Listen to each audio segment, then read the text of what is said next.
So hello, Angelica. It's lovely to see you. Hello, Annmarie. Yeah, it's lovely to see you again too. And I so enjoyed reading your book Oh, and getting the opportunity to ask you some questions today. yeah, So it'd be great if you could just introduce yourself and your book, yeah, and then yeah, I can ask you some questions. yeah. My name is Annmarie Superville, and I am a trauma-informed coach. It's basically what I do is in my coaching is helping women to change their story, change your story and change for life, and to overcome old patterns that are actually holding us back. And, they could stem from early childhood, those patterns that can occur anytime in your life. So, yeah, Yeah. that's what I do. And I teach a workshop, which is called Acceptance, Belief and Choice, where I introduce a new concept to women. What I teach and talk about is not new. It's been about for a long time. No. I just jotted down a few questions around some stuff that interested me. And yeah, just to kind of kick off with, kind of what age were you when you learnt to accept this? You wrote about quite early on in the book that you'd learnt to accept the suffering of your experience. And I was kind of quite curious about what actual age do you think you were when you accepted this? Well, I can't remember exactly the age because, you just don't remember. Well, I don't, and traumatized people just have a bit of an issue with that sometimes. Some do, some don't. But what I can share with you is that when my father left, because he was found out, and when he left, he moved to, the next town. So I used to see him in town. And when I did, I used to hide because I was afraid, I was scared. So I used to hide in shops, behind people. And then one day, and there must have been round about 9 or 10, I thought, well, do I want to be scared for the rest of my life? So I decided to put my best Sunday dress on and to actually visit him, because I knew he was married again and he had, 2 children. And so I did. I thought, feel the fear and do it anyway. Not that I thought that at the time, this is a very grown up quote, but something within me wanted to face it. Yeah. Yeah. So I did. And, I can't remember what the conversation was, but it set me free. And I think, by doing that, that was sort of like kind of to accept. Yeah. It kind of helped me. So of course, then, a lot happens in my life and there was a lot to process. And it is many, many, many years ago where I learned that actually I need to accept this, as an adult now, and that is a different process. But also knowing that accepting something, it doesn't make it right. So it doesn't make it right what my father did to me, but it set me free. Yeah. Be able to move on and to forgive. And you wrote about that understanding your father's upbringing helped you. And I just wondered if you could say a bit more about that. How did that help?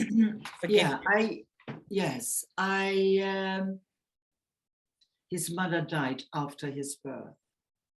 So I don't know if it was immediately or months or a year, but he just was blamed and he was neglected. Yeah, he was the youngest in the family. And he actually was seen sitting in the on the pavement in the street, like abandoned by his family in a way. And he took on to drink, he started to drink from a very early age. I don't know exactly when, but, I would imagine that, maybe as soon as he was out of school and, started to work, that at some point, that drinking started, to numb the pain. So, yeah, because that was his trauma. And I also said in the book that nobody wakes up in the morning and decides, today is a good day to become an alcoholic. Yeah, and what was it about that understanding? Because we often will understand what somebody's history and their past has influenced their behavior. Yeah. But what do you think it was in you that in having that understanding actually allowed you to forgive him? Well, the understanding is that, you know, the realization through my learning is, he actually didn't have a good childhood. He wasn't loved. He was abandoned. You know, he wasn't taken good care of. And, you know, with the material and what I was learning, I just could put it together, because we know we have to accept and we have to forgive. Yeah. Yeah. So it's actually his own suffering, his own trauma. Yeah. I understood then and realized that if he wouldn't have had that trauma, it would have been a completely different story. You wrote about that you started to enjoy educating myself in my own way, although you weren't conscious of that. And I just wondered, when you reflect on that, what were you doing to educate yourself? And is there anything that others would find helpful to do as well? Well, now that is a big subject, because in school, I never was any good. You know, I was named and shamed, and I was dyslexic. Nobody picked it up. And I had it on a report saying she tries very hard, but she can't do it. You know, so now, you know, educating myself kind of a bit more in context, because I always wanted to learn. And, you know, and I meant, you know, by that, I meant also, you know, I meant a couple of things probably is that, you know, when I left school and I was doing apprenticeship, I wanted to do evening classes to get, say, GCSE levels or A levels, you know, somewhere in between. The schooling system is different in Germany. So I did that, but I never got the encouragement. I never got the support to do that.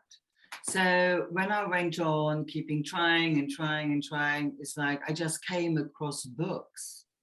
You know, at a very early age, I read Carlos Castaneda.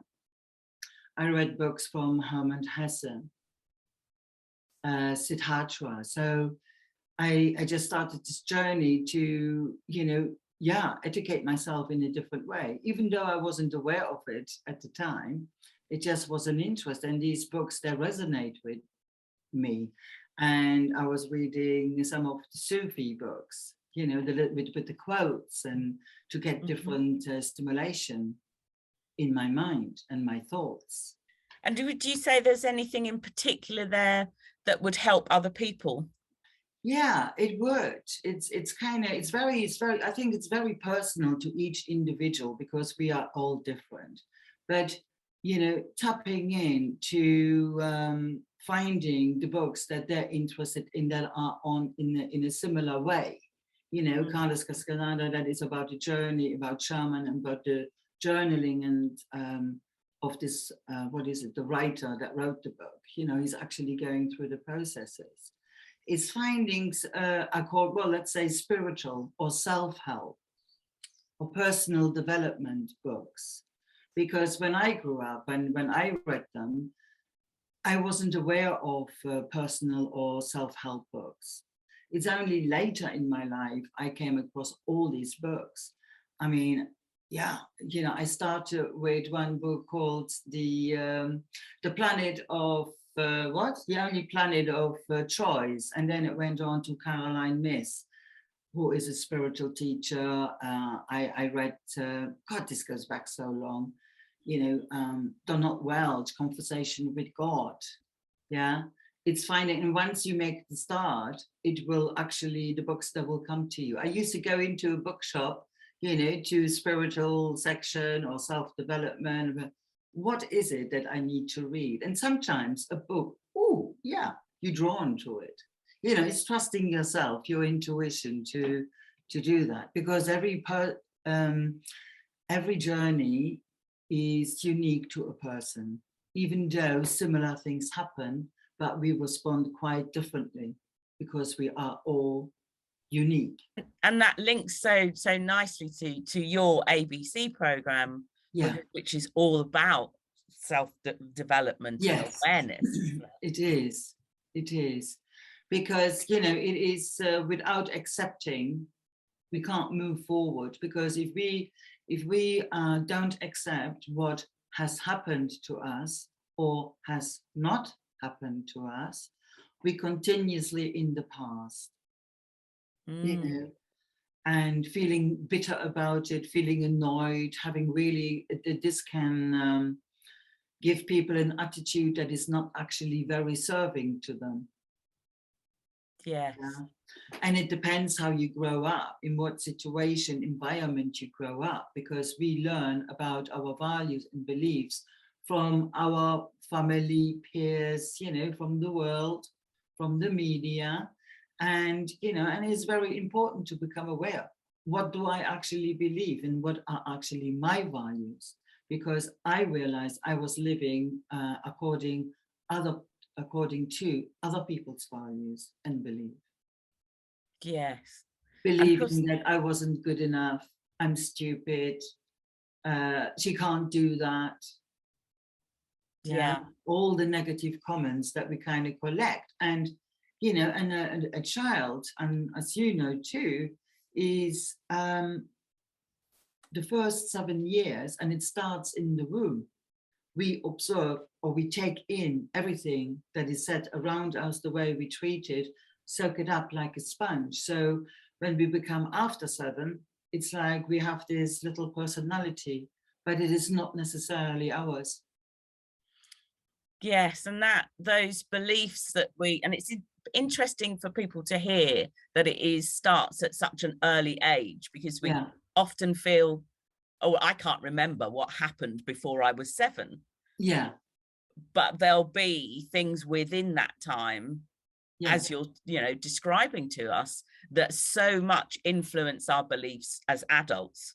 Yeah, that's right. That's right. It's just incredible.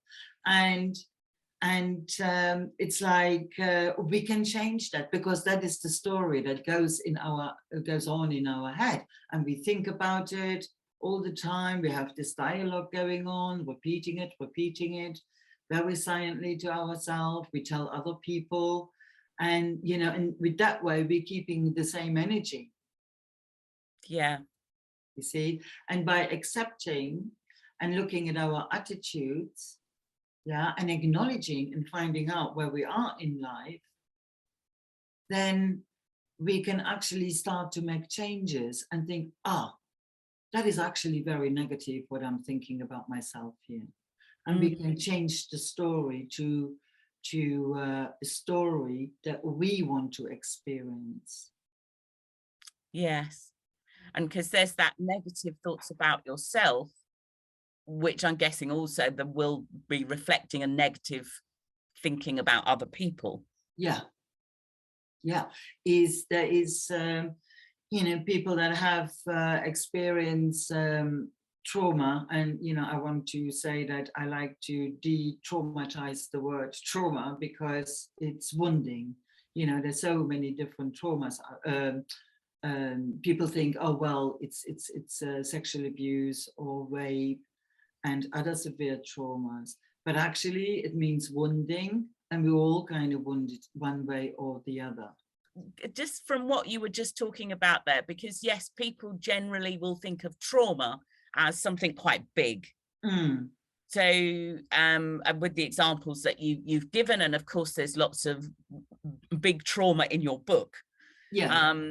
But I think for other people to really appreciate the work that you're doing, I'd really like you to say a bit more about wounding.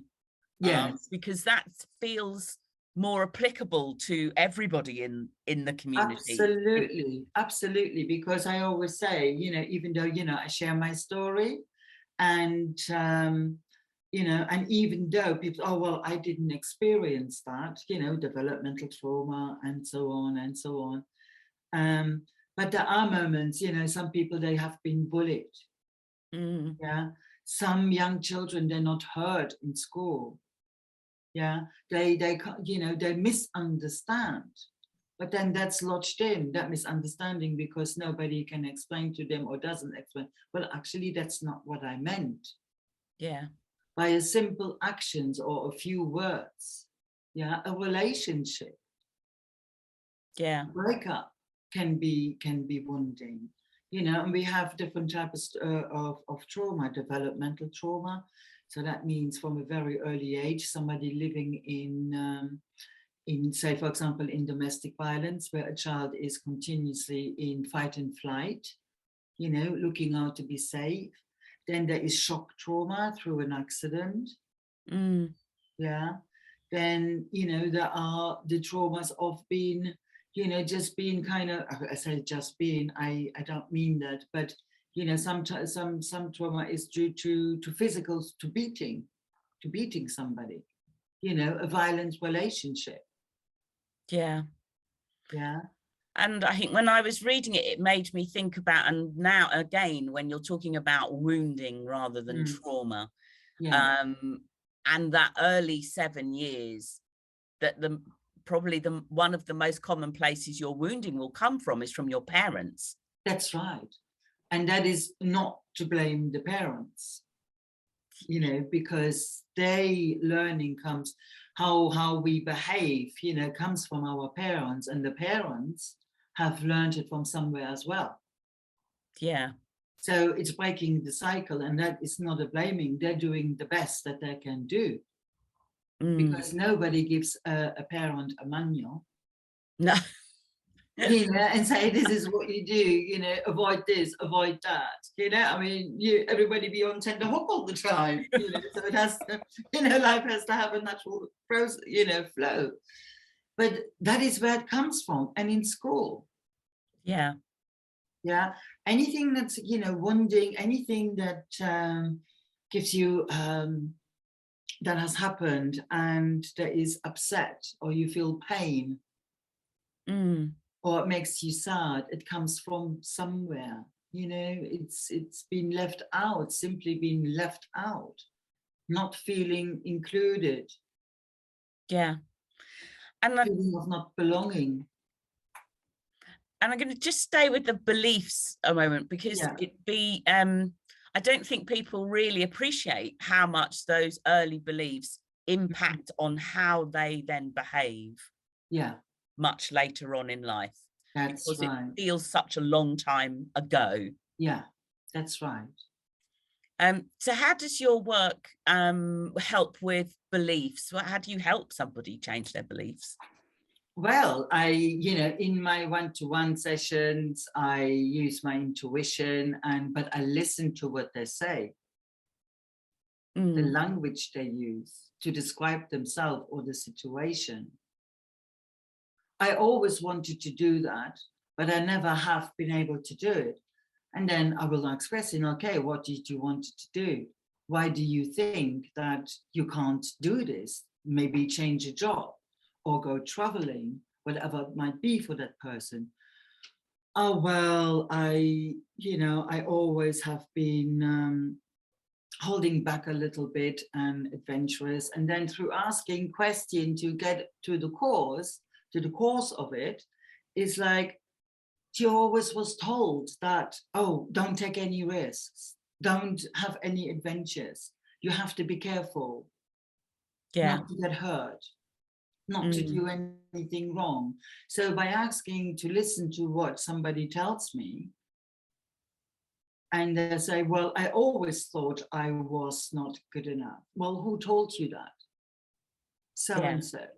How do you know that that is true? How do they know? Yeah. You are not good enough.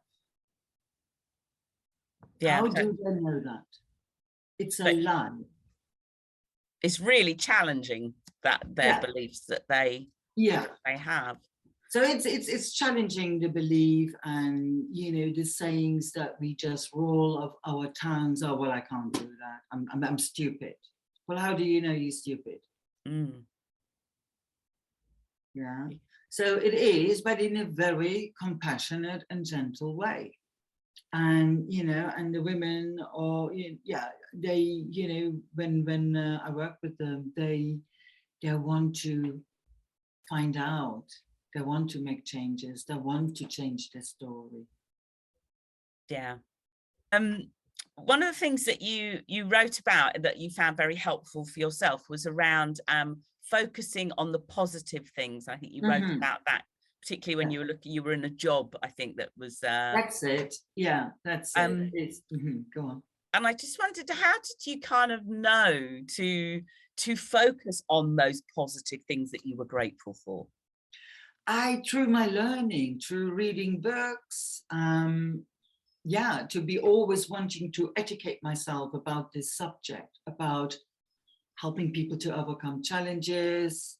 Yeah, it goes back to learning. So this is, you know, so I've been educating myself for a very long time in my life, and been very busy with the subject of overcoming what has happened to me. But not only overcoming, but also to accept it and integrate it.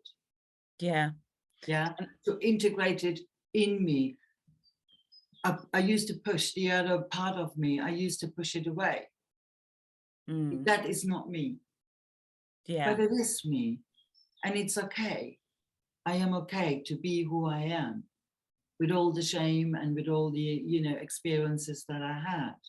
So it's been a very long, it's been a lifetime of learning and processing.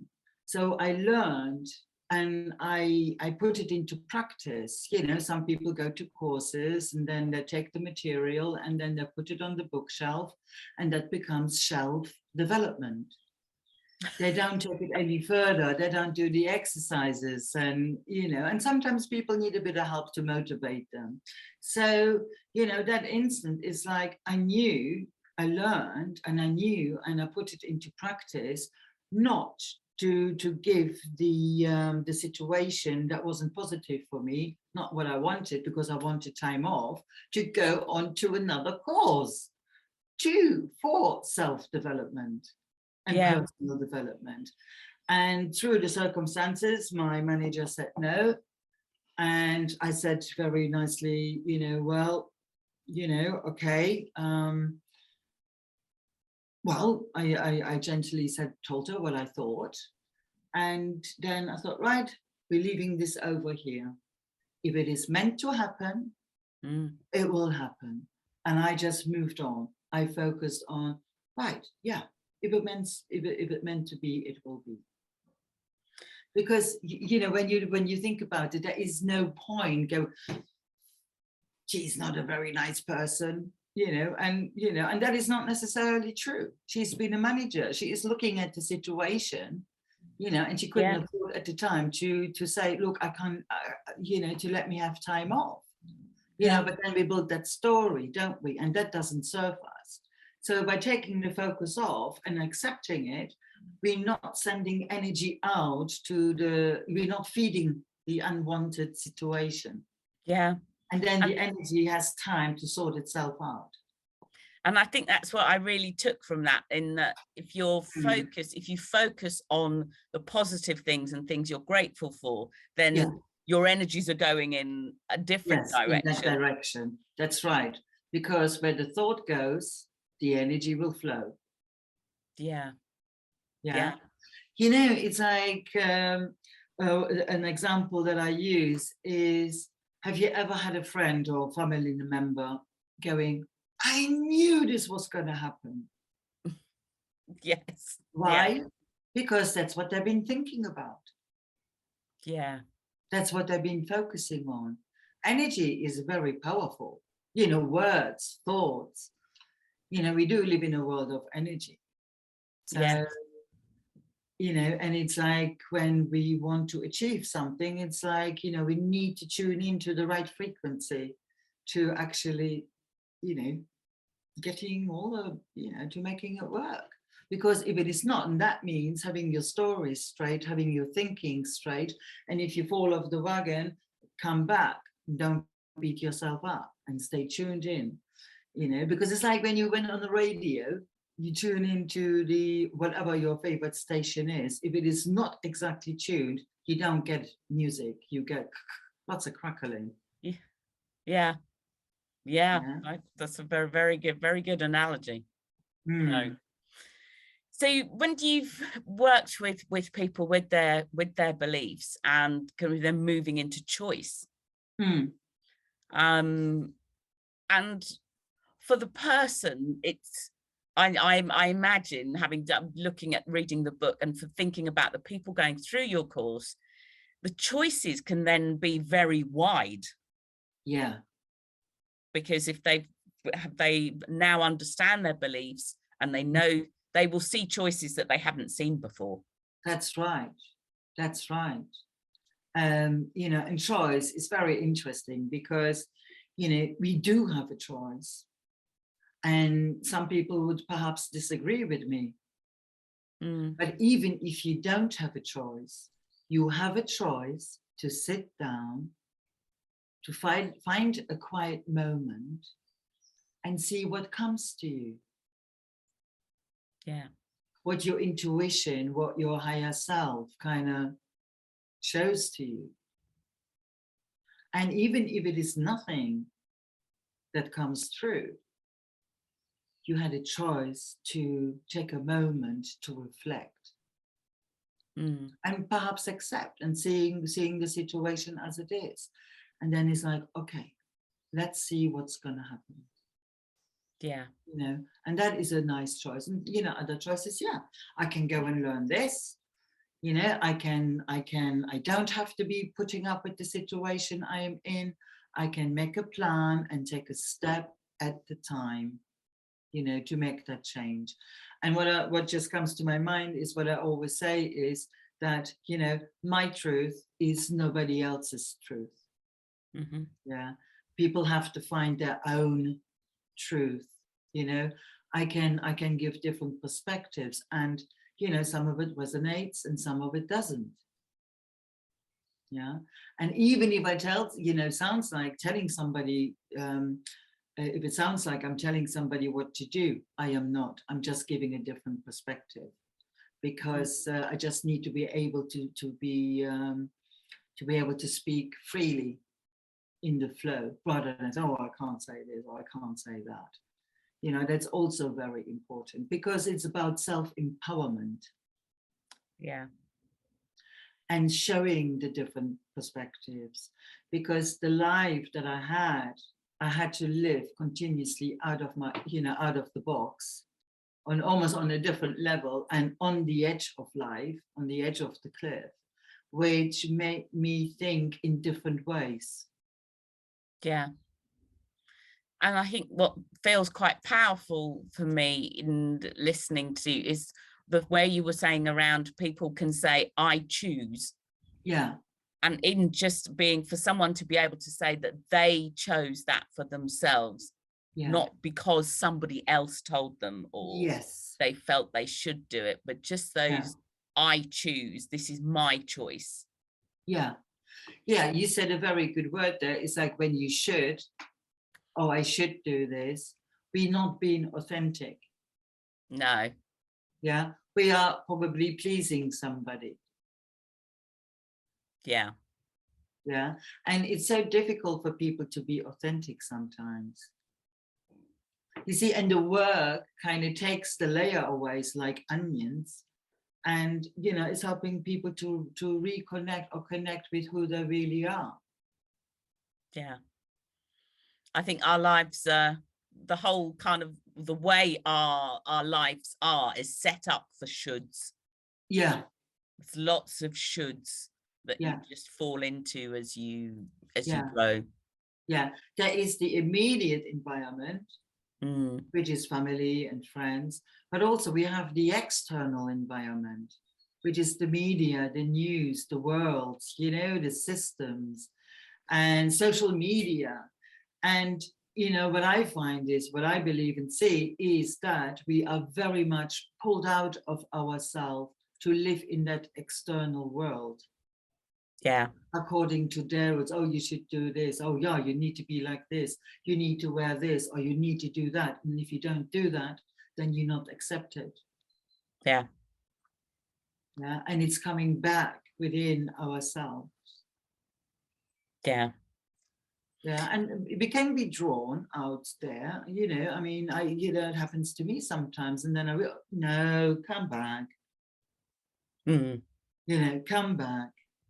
You Yeah. know, life is alive. You know, it's alive, full of stuff. And, you know, yeah, you know, I'm not perfect. You know, it's like, you know, we just have to become aware. And the more we become aware, the better Yeah. it is for us. So it's quite clear in the book and listening to you that you have a lot of drive. Yes, I do. You do have a lot of drive, and I just wonder if you get a sense of where does that drive come from? Wow.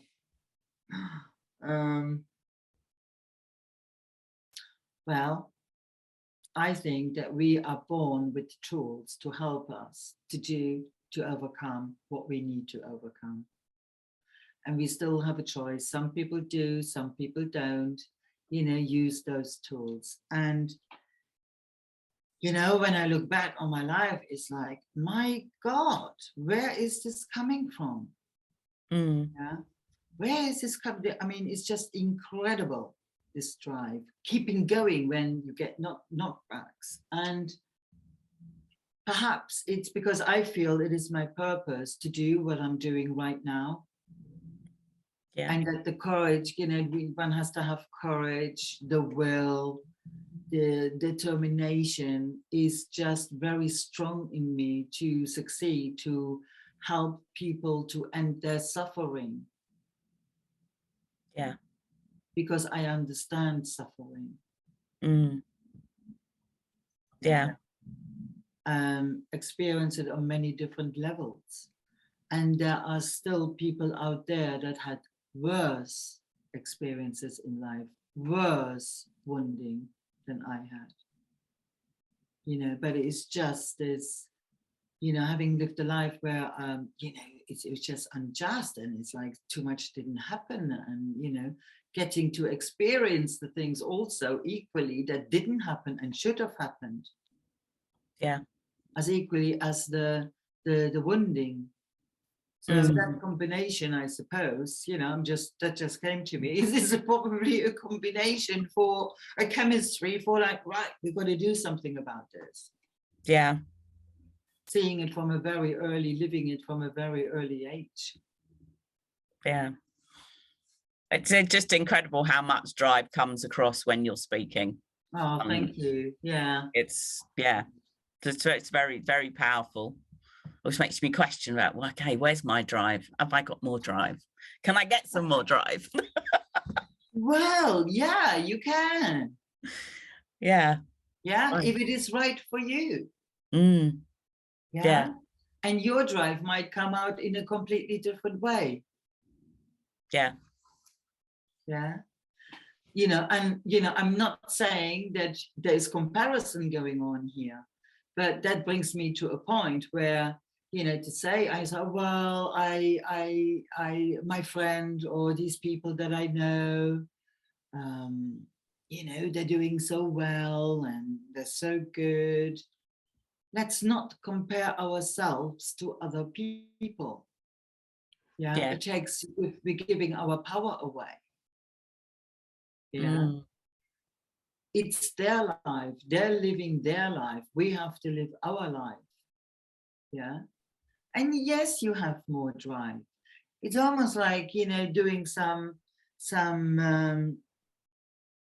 you know, acknowledging where you are in life. What am I doing? Yeah. And kind of thinking, well, this is working really well. This is not working well. And how am I feeling about it? What is taking my energy? What can I do to change that? What is the story that I'm telling myself? Yeah. You know, a person, I'm not saying you, but a person might say, well, I don't have any drive. So if they're thinking that on a daily basis, then they won't have any drive because the body is listening. Yeah. fine. The universe is listening. The energy, we create that energy. And I actually demonstrate that way, that the body is listening. The body knows what is true and what's good for you. And I do that through muscle testing. I don't do, which is kinesiology, but I don't do kinesiology. I just use the muscle testing. Right. Yeah. Can you say a bit more about that? Yeah, Not heard of that. You know, so let's see, how can we, well, I actually can demonstrate it. Okay. So maybe, you know, we can go through this, and if you don't mind actually taking part in this. Okay. Yeah, I'm happy to. My instructions. So, you know, so one way of, you know, there's many ways of doing this. Normally when I speak, I do it with the arm, you know, the arm stays strong when we have a true answer. If it is a lie, it goes down. Okay. But the easiest way to do here, because we can't, you know, do this in real life, is, you know, putting the index finger and thumbs together like a link. Make a link. Yeah, you got that. So now we need to know what you know, to be tested. You know, and you can say, you can ask the body, can I have a yes? And when you have a yes, then it stays closed. Yeah. So can I have a yes, please? So, and then pull. So can I have a yes, please? Yeah, and pull. Pull, pull, pull. Can you open it? No. Okay. So now, can I have a no, please? Can I have a no, please? And pull, pull, pull, pull. Pull. Yeah? Yeah. So now, so I'm saying this, and then if you can repeat, use a name that's not your name. So I'm saying now, is my name Lisa? Okay. Is my name Diane? Yeah. Is my name Angelica? I'm pulling, I'm really pulling. Is my name Annmarie? Yeah. Yeah. So now I do this is thinking of something that you don't like or makes you sad. Yeah. So, you know, so if you just think about something that really makes you sad, okay, or that you don't like, okay, and when you're thinking it, then do this. Pull. Yeah. Yeah. Now use something that really is joyful. You really like it. You really feel positive about it. Yeah. And then try to separate it.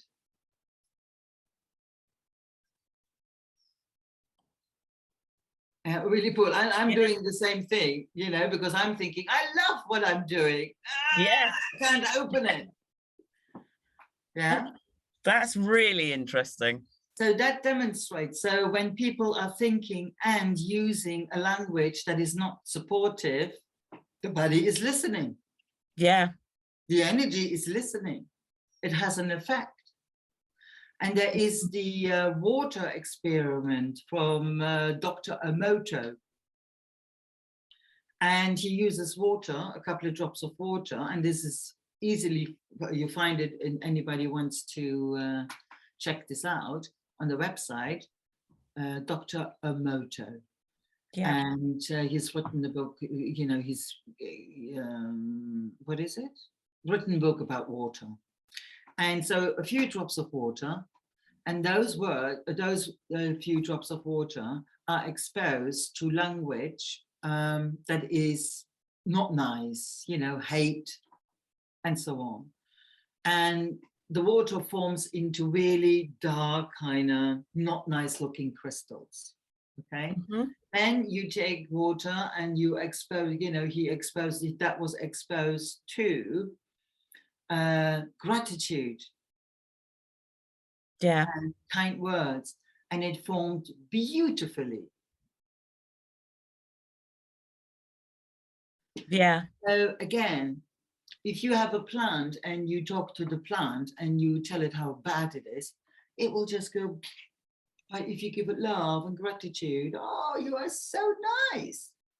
You know, it will there. It will be there. It will grow. It will flourish. And that is what happens to some of us in childhood. If we get the right attention, the right energy, then we flourish. If we don't grow up in that environment, we do not flourish. Yeah. No, you'd see that in children. Yeah, you know, it's absolutely, if a boy or a girl is told all their life, you're a bad boy, you're a bad girl, they become bad. Yes. Yeah. And that's, it's that, yeah, being told that, and then that becomes your focus. I am bad. I do bad things. I focus on bad things, so you will do bad things. That's right. Because that's what you've been told. You know, their wish is their command. He doesn't know. He hasn't been taught not to be. Yeah. Right.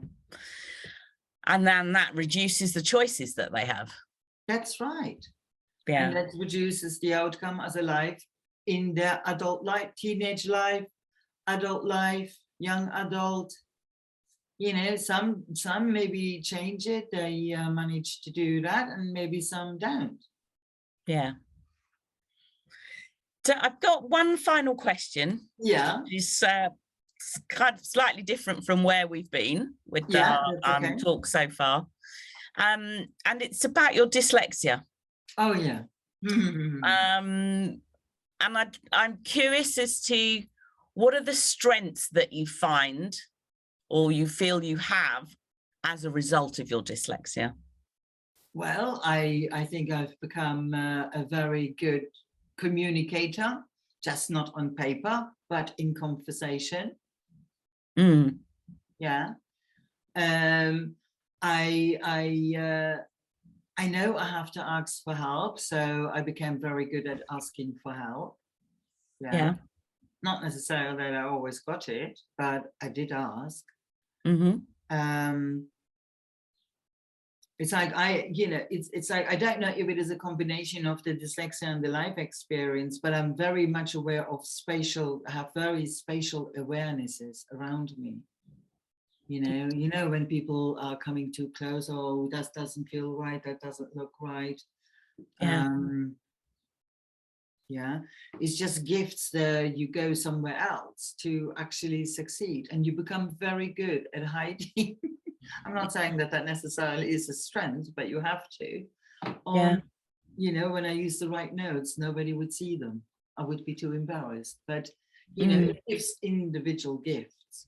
And I think also my dyslexia always, and the combination of it, makes me think in a different way. Yeah. So I'm not saying that I'm more unique than others, but I most definitely have a completely different thinking way. Yeah. Than others.